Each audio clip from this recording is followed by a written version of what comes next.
સ્વાગત છે તમારું વિશુની રસોઈમાં। આજે આપણે લીલા વટાણાનો હાંડવો બનાવીશું, જે બહુ જ હેલ્ધી છે। બાળકોથી લઈ મોટાને બધાને ભાવશે એટલો ટેસ્ટી અને ક્રિસ્પી બને છે। બાળક લીલા વટાણા ખાવાનું પસંદ ના કરતું હોય તો આ રીતે તમે વટાણાને ક્રશ કરી તેનો હાંડવો બનાવી અને તેને આપી શકો છો। બહુ જ હેલ્ધી છે અને બાળકોથી લઈ મોટા બધાને બહુ જ ભાવશે।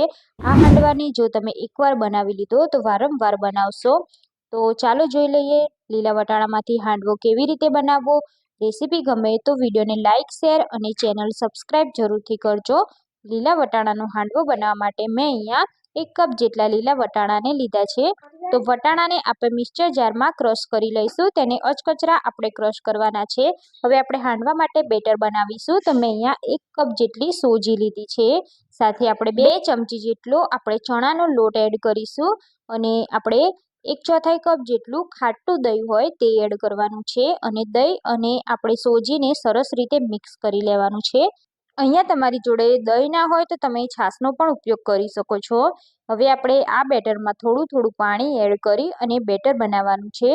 આપણે હાંડવાની કન્સિસ્ટન્સી આપણે થોડી ગાઢી રાખવાની છે, જેથી આપણો હાંડવો એકદમ સરસ ક્રિસ્પી બનશે।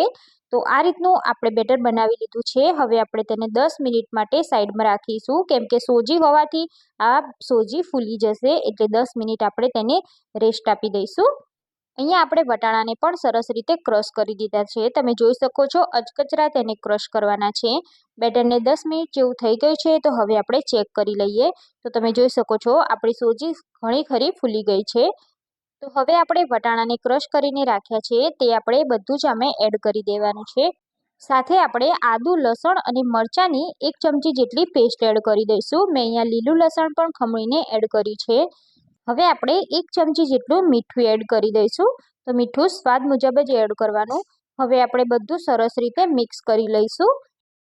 અહીંયા તમે આ હાંડવામાં બધા ઘણા શાકભાજી એડ કરી શકો છો, જેમ કે ગાજરને ખમણીને એડ કરી શકો છો, મકાઈના દાણા એડ કરી શકો છો, દૂધી એડ કરી શકો છો, કે પછી અહીંયા કોબીજ પણ તમે એડ કરી શકો છો। તો મેં બધું સરસ રીતે મિક્સ કરી લીધું છે। આ બેટર મને થોડું ગાઢું લાગે છે, એટલે આપણે થોડું પાણી એડ કરી બેટરને થોડું પતલું કરી લઈશું। તો હવે આપણે આગળ મસાલા કરીશું। તો અડધી ચમચીથી પણ ઓછી આપણે હળદર એડ કરીશું, 1 ચમચી આપણે લાલ મરચું પાવડર એડ કરીશું અને 1 ચમચી આપણે શેકેલા જીરા પાવડર એડ કરીશું। થોડી કોથમીર એડ કરી દઈશું અને બધું સરસ રીતે આપણે મિક્સ કરી લઈશું। તો અહીંયા આપણું હાંડવા માટેનું બેટર તૈયાર થઈ ગયું છે। તો હવે આપણે તેમાંથી 3 ચમચા જેટલું બેટર આપણે એક બાઉલમાં કાઢી લઈશું અને તેને આપણે પહેલાં હાંડવો બનાવવાનો છે, એટલે આપણે બેટર થોડું સાઈડમાં કાઢી અને તેમાં 1 ચમચી જેટલો આપણે ઈનો એડ કરીશું અને થોડું પાણી એડ કરી ઈનાને એક્ટિવ કરી લઈશું અને મિક્સ કરી લઈશું।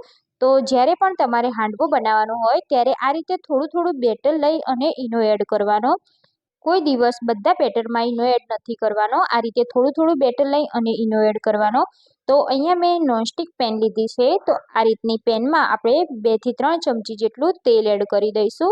1 ચમચી આપણે રાઈ એડ કરીશું, રાઈ ફૂટે એટલે આપણે અડધી ચમચી જીરું એડ કરીશું, 1 ચમચી આપણે તલ એડ કરી દઈશું, મીઠા લીમડાના પાન એડ કરી દઈશું અને હિંગ એડ કરી દઈશું।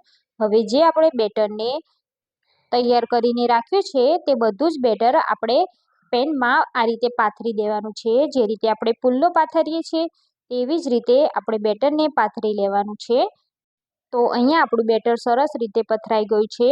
તો હવે આપણે આ બેટરને ઢાંકી અને 10 થી 15 મિનિટ જેવું એકદમ સ્લો ગેસ ઉપર તેને થવા દેવાનું છે। ઉપરથી એકદમ ડ્રાય થઈ જાય અને નીચેથી ક્રિસ્પી થાય ત્યાં સુધી આપણે તેને ઢાંકી અને થવા દઈશું। લગભગ 10 મિનિટ જેવું થઈ ગયું છે અને અહીંયા તમે જોઈ શકો છો ઉપરથી આપણો હાંડવો એકદમ ડ્રાય થઈ ગયો છે અને નીચેથી સરસ રીતે ક્રિસ્પી થઈ ગયો છે। તો હવે આપણે તેની સાઈડ ચેન્જ કરવાની છે। તો એકદમ હલકા હાથે આપણે તેની સાઈડ ચેન્જ કરીશું, હાંડવો તૂટી ના જાય તેનું ખાસ ધ્યાન રાખવાનું। તો આ રીતે આપણે ફટાફટ જ તેની સાઈડને ચેન્જ કરી લઈશું।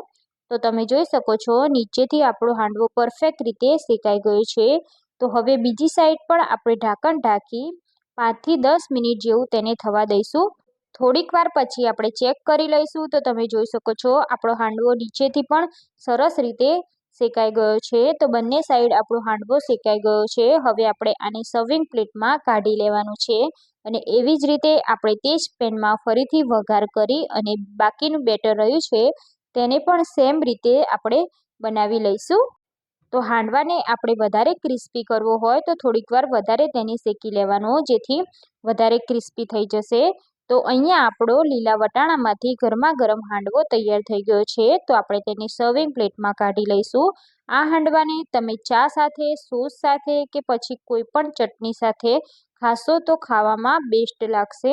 બાળકોથી લઈ મોટા બધાને આ હાંડવો બહુ જ ભાવશે. તો તમે પણ આ રીતનો ક્યારેક હાંડવો ટ્રાય ના કર્યો હોય તો એકવાર જરૂરથી ટ્રાય કરજો અને તમારો અનુભવ મને કમેન્ટ બોક્સમાં જણાવજો.